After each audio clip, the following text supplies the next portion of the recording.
Let's try question number 23. When you see a negative sign in front of the whole fraction, be very careful. It's very sneaky. It actually means negative of the numerator, which is 8x to the 5 minus 12x cubed.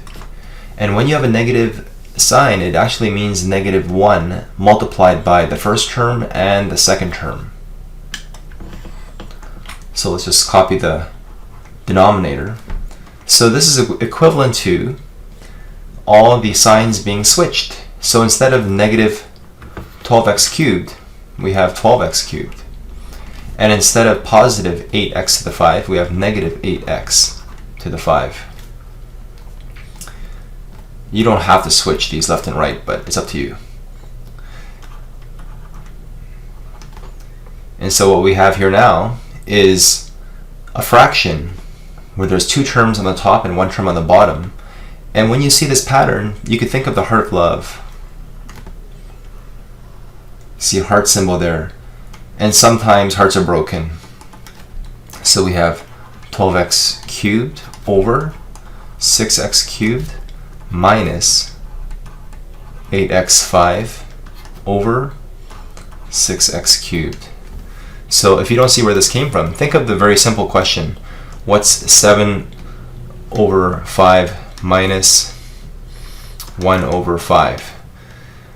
This is basic subtraction of fractions.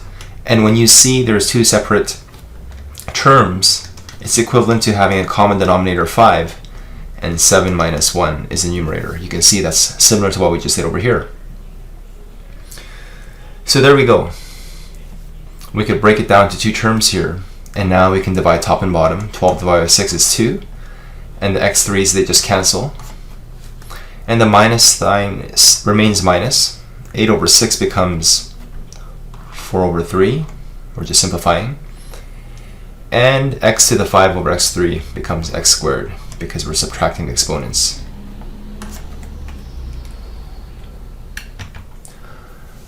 Let's try question number 24. And what we have here is a triple heart of love. So instead of breaking down to two terms like we did in the previous question, we simply break it down to three terms.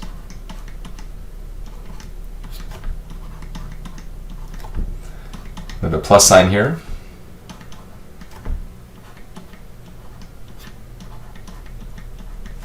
And we have a minus sign. And we just work on each of these terms one by one.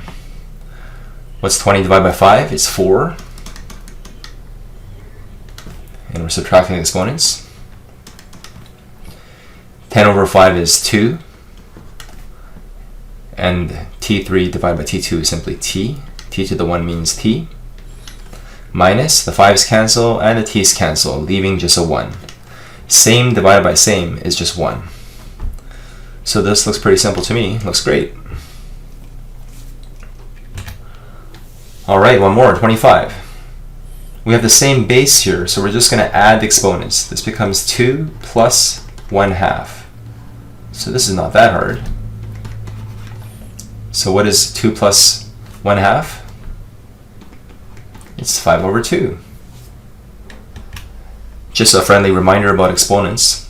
When you have fractional exponents, it actually also means the square root, in which there's a hidden index 2, of x to the 5. This also means x to the 5, which is x times x times x times x times x.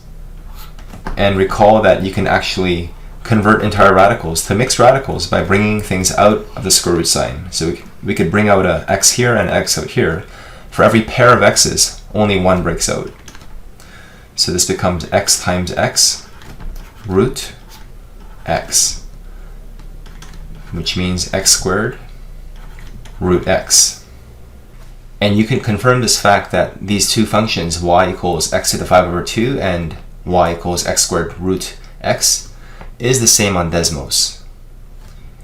If you want to actually get this square root sign on Desmos,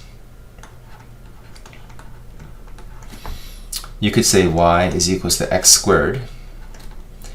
SQRT becomes the square root symbol, so you could use that. Now it's your turn. Number 1. What is negative 9a cubed plus 5ab squared all over 6a? Number 2. 8x cubed minus 6x squared plus 2x all over negative 2x. And 3. X to the 2/3 multiplied by the cube root of x to the 5. Simplify.